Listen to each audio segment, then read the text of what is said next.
Hello everyone, what is up? This is me, Ewan from WhatCulture Gaming, joined as ever by Josh Brown. Hello, Ewan. Hello, I don't know why you're doing that voice, but I like it. It's because things are sinister, right? Everything's getting delayed, including The Last of Us Part 2. So I thought, you know what, I'd do my best, very sinister voice this morning to try and match the tone of the news. I just thought I'd be thematically resonant, but it doesn't seem like you're going for it, is all I'm saying. I mean, I'm fully down for it. I'm just saying it's not really usually a voice that I see in your wheelhouse, to be fair. That's the only thing. But yeah, as Josh has just said, The Last of Us Part 2 got delayed indefinitely yesterday. That was the announcement from Sony, and then the internet proceeded to cack its pants, and we're all a little bit upset. But, you know, it's kind of, the situation's kind of out of their hands, isn't it, Josh? Yeah, I mean, 100%. And I suppose this video today is kind of trying to not get to the bottom, but understand why it's been delayed. Because although Sony and Naughty Dog released a statement each, in my opinion, they were both extremely vague. I'm going to read them out now just so everyone's on the same page. So the official update came from the PlayStation Twitter account, and that said, SIE has made the difficult decision to delay the launch of The Last of Us Part 2 and Marvel's Iron Man, no less, until further notice. I know, it's just a double whammy. Then they said, logistically, the global crisis is preventing us from providing the launch experience for our players. But then Naughty Dog tweeted trying to shine a bit more light on it, and they said, the good news is we're nearly done with the development of The Last of Us 2. We are in the midst of fixing our final bugs. However, even with us finishing the game, we were faced with the reality that due to logistics beyond our control, we couldn't launch The Last of Us Part 2 to our satisfaction. We want to make sure everyone gets to play The Last of Us Part 2 around the same time, ensuring that we're doing everything possible to preserve the best experience for everyone. So you might have guessed, even though there's a lot of words there, there's no real thing that you can pinpoint to say why it's delayed, because the game itself more or less seems to be done. It was going to come out next month, and they're just fixing bugs. But last night, everyone's favorite person in the know, Jason Schreier of Kotaku, was talking to some devs who are working on The Last of Us 2, and they finally, properly unveiled why it has been delayed. So he tweeted out saying, The Last of Us Part 2 was on track for May, and multiple devs say. The primary reason for the delay is the challenge of printing, shipping, and selling physical games right now. Yeah, they went on to say that going remote has not stopped those still working on the game, such as QA, from crunching, and hopefully this delay helps. Which, so it sounds like the problem, a lot like the one facing Final Fantasy VII's remake at the moment, is not making the game, because that can be done remotely and from home by the developers, but making the discs, shipping the discs, getting them on store shelves and actually selling them, that's the big problem at the moment. Correct me if I'm wrong as well, Josh, but the two examples you've used there, Final Fantasy, and now we have Last of Us as well, they're taking two different approaches as well. So as far as I believe, Square are actually persisting with Final Fantasy's launch. They're just saying that they're going to ship it earlier because they know that that's their best way of compensating for delays, on the logistical level, whereas Sony have come out and said, no, it wouldn't be fair just to do that right now. We can't stagger the release date. It absolutely has to be like, a worldwide thing on a given day where everyone can log on. And, I think we'll get to the delineation between digital media and physical media, because I'm sure we'll have loads of questions being like, why don't they just release it digitally? But yeah, I think that's definitely the right approach they've taken here. And I don't expect we'll see the game on a sadder note, I don't think we'll be seeing this game at least until the earliest, at the end of the year. No, yeah, I fully agree. And I think Final Fantasy VII is a really good kind of litmus test for this. I'm sure Naughty Dog and Sony have been watching that case very closely, because there has been a lot of problems with it. Like you said, the actual shipping of the physical copies has been an issue. It's meant a lot of people have had to buy it digitally, but it's also meant that the street date has essentially been broken.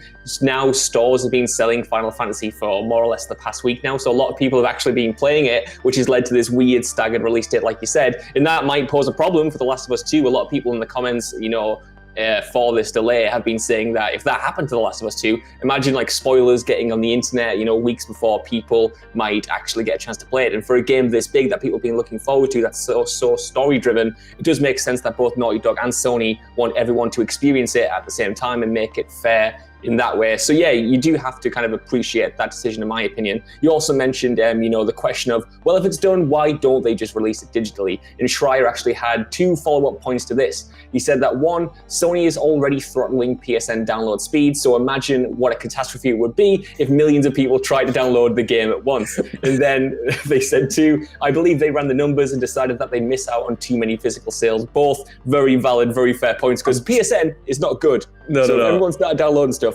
bad news. All Richard Branson is already throttling my internet connection currently, I'll tell you that much. I'm just imagining you just waiting, trying to download The Last of Us 2, just like the skeleton just in your chair, just like, please, Sony. Imagine the agony. You'd be the old lady from Titanic being like, it's been 18 years. But yeah, no, you're totally correct there. I think, it's one of those moves where, it's obviously kind of very sad that we're in this position in the first place and we're not going to be able to experience the game on its intended release date.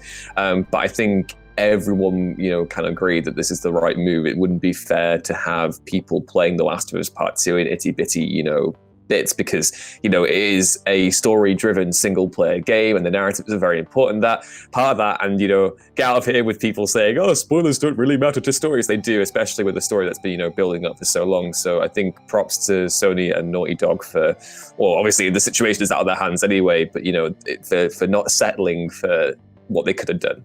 Yeah, I think it's very interesting to point out that it seems very much a Sony decision, not a Naughty Dog decision, and that makes sense in their perspective. I'd argue that after Spider-Man, this is probably the biggest launch of the PlayStation 4's entire life. People have been looking forward to this game for a long time. It's a sequel to one of the most highly regarded games of all time, and they want this to be a big success from a pure business standpoint. So they want to have the months of marketing to sell the game. They want to make sure they maximize sales and stuff like that. And that's why I don't think we're going to see it for a while. And that's why I think it's been delayed indefinitely and they haven't given a release date, because not only are they going to have to wait till this whole thing blows over and they can make the discs, but then they're going to have to kickstart that marketing again. They're going to have a month or two, getting trailers out there, getting gameplay demos out there, because, let's face it, we were a month away from release, but we haven't had a new gameplay trailer in over a year now. We missed the one that was supposed to come last month. So the marketing on it was already kind of damaged, so it makes sense for them to say, look, right, we're going to push it, we're going to make this the event it deserves to be. And I think that's more than fair. That's a really interesting point you've raised that I hadn't even thought of. Marketing is very much about developing momentum and keeping that momentum going until release. We all talk about the hype train, the hype machine, whatever. And of course, The Last of Us kind of sells itself, but over time, people will begin to kind of, think, oh, well, it needs to be in people's minds, it needs to be at the forefront of people's minds. And obviously, the most ominous part of yesterday's announcement was the indefinite tagline. There's no definitive point. Usually when you get a delay, it can be like, well, Q3, Q4, or they'll actually, be nice enough to actually give a date. And that is a bit of a concern, because if it's indefinitely, think of all the other titles that are due to release later in the year. I think Ghost of Tsushima, I've forgotten, is that a summer release date? Is that a June? Yeah, really soon. I would highly doubt that makes that date now. And it would be the case that I would assume that, we mentioned in Slack before we came on the video, I kind of optioned September as like the earliest time I could see it coming. It might even be the case that, it gets pushed all the way into next year, which is just, it's a sad thing, but at the same time, people shouldn't have to settle for, less in terms of actually investing in this story for the first time and then having people, have spoilers get thrown at them, whatever. So yeah, it's frustrating, but, the situation is out of their hands and we can't really tell ourselves, any kind of time estimate on when things will return to a state of normality. No, I think that's a very good point. We did a video the other day on the movies that have been delayed from 2020 until 2021, which you can check out over on WhatCulture Main. Plug. But the point there is they're essentially, the movie industry is dealing with it the exact same. We have varying, predictions on when things are going to go back to normal and when these movies and these games are going to come out. Some think it'll be fine by August-ish. Some are pushing them until 2021. So it's more or less, a case-by-case basis, a company-by-company basis as to when they think the next announced date is going to be ready and viable and okay and good. And the answer is that nobody really knows. So we're speculating here, but it could be next year, it could be September. And the final point that Jason Schreier ended on, someone asked what other companies should we expect to kind of follow suit with delaying their games. And the ominous response to that was all of them, which is fun. That's prophetic, isn't it? Yeah, something good to look forward to. Just all of the games in the world being delayed. So enjoy Resident Evil 3, which is out today. Fun to see. It's a good time to be getting back into old games. I've been going back to Rainbow Six Siege and just crying over the fact that I can't get back into platinum because that's my life now. That's what I live. I used to be a platinum, Josh. Now I'm just a gold.